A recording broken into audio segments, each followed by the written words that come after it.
Are you looking to build a strong action sports portfolio, but you're not really sure how to do that or even where to start? Well, I'll walk you through the steps of how I'd start from scratch if I had to rebuild my portfolio all over again. My name's Jacob Wagler. I'm an action sports photographer and educator who's passionate about helping brands and individuals level up their media through photography. So the first thing that I do if I was building a portfolio over again is I would get really clear on who my target client is. If you're going to go on a journey, it's always better to know the direction that you want to go before you start walking. For myself, I knew that I wanted to shoot campaigns for companies like Can-Am, Honda, KTM, and others in that space. I knew that I wasn't going to be interested in shooting events, so I needed to get really specific on shooting one-on-one with athletes because that's where I could really cater the environment that I was shooting around. Another thing that I know I needed to get really good at was coming up with really great stories in those environments that I could curate. For sure, things would unfold and happen on set, but I had to get really good at thinking about the stories ahead of time. The reason why it was so important for me to get hyper specific on whether it's going to be event or commercial shooting was because I know that I wanted to work on those big budget campaign shoots that were going to be on billboards or magazines. And most times the shots that would be featured in those areas would be from a campaign shoot. So that's where it's super important to know the types of jobs you want to get hired for. The second thing I do after identifying the type of clients I want to work with is I would just smash out spec projects. This is where you're going to come up with a really creative and powerful piece that's going to live in your portfolio. And I believe that doing this is really important for a couple reasons. The first is it helps you develop a creative mind. That's because it's completely up to you to create a piece that's engaging from beginning to end. Like for example, the shoot that I did this summer with this dirt biker, Tyler Lynn. I had a shot list that was prepared beforehand that would give me creative direction. Then I had to go and execute that with putting my own spin on things. Then I had to develop a look in post that would bring this whole shoot together. Each step in the creative process really helps you develop your creative mind and it helps you to know how to work effectively on set, even if it is just yourself. And the last reason for why spec projects are so powerful is because they're great for social proof. These types of projects can be great for showcasing behind the scenes of how you work, or you could even use it for a case study on your website. I think spec projects are highly underrated. The third thing I do to build up a better portfolio is by continuously leveling up the talent that you bring in front of your lens. For myself, I'm always looking for bigger and better talent to photograph every single time I do a spec project. I've been able to see firsthand that the more talented the subjects are in front of my lens, the better my images will turn out because they can perform at a much higher level. It also really helps to show that you can work with top tier athletes because it gives you a level of credibility. So when you're sending out cold DMs to other pro athletes, they'll see that you've worked with somebody that maybe they know, and they'll say, okay, yeah, this guy's legit. That's one of the major things that I've noticed with pro athletes when they're saying yes to somebody is they want to know that their time isn't just going to be wasted with bad images. So when you can show that you're working with better athletes over and over and over, they start to trust you more. But the way that you get to those athletes is just by doing a lot of reps. DM, shoot, post.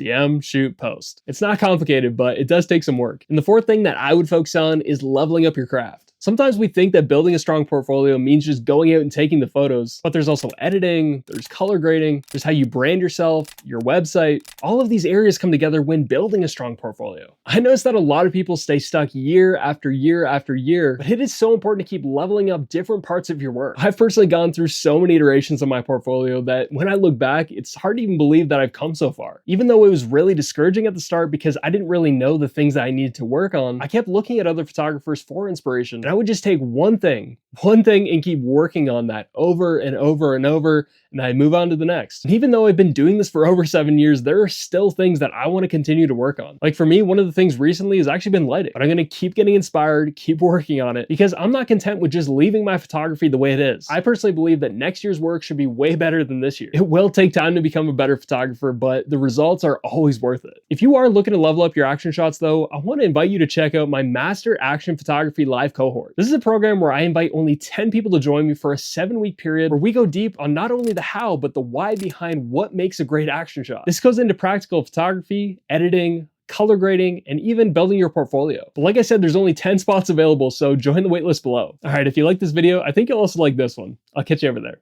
Peace.